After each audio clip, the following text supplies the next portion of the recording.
నాగ చైతన్య నటిస్తున్న thrilling adventure movie NC24 ఈ చిత్రానికి వృషకర్మ అని టైటిల్ పెడతారని సమాచారం.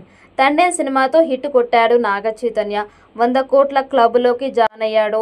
ఇప్పుడు పాన్ ఇండియా స్థాయిలో అంతకు మించి హిట్ కొట్టాలని డిఫరెంట్ జానర్లో సినిమా చేస్తున్నాడు. విరూపాక్ష డైరెక్టర్ కార్తిక్ వర్మ దండుతో ఒక ప్రెస్టీజియస్ ప్రాజెక్ట్ చేస్తున్నాడు.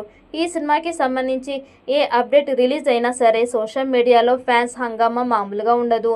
ఈ సినిమా వేరే లెవెల్లో ఉండబోతోంది అంటూ రిలీజ్ అయిన పోస్టర్స్ ఆధారంగా తెలుస్తోంది.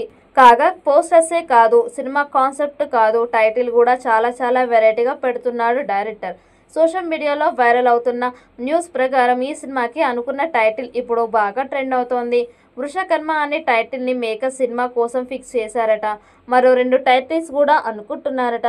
కానీ నాగార్జున, నాగ చైతన్య మాత్రం వృషకర్మ అనే టైటిల్ ఈ కాన్సెప్ట్ బాగా సూట్ అవుతుందని, ఇదే ఫైనలైజ్ చేయాలి అంటూ కోరారట. ఈ వృషకర్మ అనే టైటిల్ని రిజిస్ట్రేషన్ చేయించే పనిలో బిజీగా ఉన్నారట చిత్ర బృందం. ఈ సినిమాలో హీరోయిన్గా మీనాక్షి చౌదరి నటిస్తోంది. నిజానికి పూజా హెగ్డే అనుకున్నారు, కానీ మీనాక్షి వరుస హిట్స్లతో లక్కీ లేడీగా మారింది. దాంతో ఆమెనే ఫైనల్ చేశారట. NC24 అనే వర్కింగ్ టైటిల్తో తెరకెక్కుతున్న ఈ మూవీకి కార్తిక్ దండు దర్శకత్వం వహిస్తున్నాడు. శ్రీ వెంకటేశ్వర బ్యానర్పై BVS ప్రసాద్ నిర్మిస్తున్నారు. ఇందులో మీనాక్షి చౌదరి హీరోయిన్గా నటిస్తోంది. అంతేకాకుండా ఇందులో Naga Chaitanya look never before అన్నట్లుగా ఉండబోతున్నట్లు ఇప్పటికే మేకర్స్ అనౌన్స్ చేయగా అక్కినేని ఫ్యాన్స్లో NC24పై భారీ అంచనాలు క్రియేట్ అయ్యాయి. దీంతో ఈ సినిమా నుంచి ఎప్పుడెప్పుడు అప్డేట్ వస్తాయా అని ఎంతో ఆసక్తిగా వెయిట్ చేస్తున్నారు అభిమానులు. ఈ క్రమంలోనే తాజాగా ఈ సినిమా షూటింగ్కి సంబంధించి ఒక ఇంట్రెస్టింగ్ అప్డేట్ వచ్చింది. మైథలాజికల్ థ్రిల్లర్గా రాబోతున్న ఈ సినిమా తాజాగా సెట్స్ మీదకి వెళ్ళింది. ఈ మేరకు షూటింగ్ కోసం అన్నపూర్ణ స్టూడియోలో ఒక పెద్ద గుహా సెట్ వేశారు.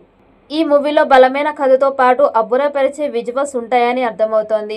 BVSM ప్రసాద్ ఈ చిత్రాన్ని నిర్మిస్తున్నారు. సుకుమార్ సైతం ఈ నిర్మాణ భాగస్వామిగా ఉన్నారు. మొత్తంగా NC24 అప్డేట్ అదిరింది. కార్తిక్ దండు బాగా టాలెంట్ ఉన్న దర్శకుడు అని అర్థమవుతోంది. మరి ఈ సినిమాతో నాగ చైతన్య మరొకసారి 100 కోట్లు కొడతాడా లేదా అన్నది చూడాలి. ఈ వీడియో మీకు నచ్చినట్టయితే లైక్ చేయండి, షేర్ చేయండి. మరిన్ని అప్డేట్ కోసం మన ఛానల్ని సబ్స్క్రైబ్ చేసుకోండి. ఈ వీడియోపై మీ అభిప్రాయాన్ని కామెంట్ బాక్స్లో కామెంట్ చేయండి. నోటిఫికేషన్ కోసం పక్కనే ఉన్న గంట సింబల్ని గట్టిగా నొక్కండి.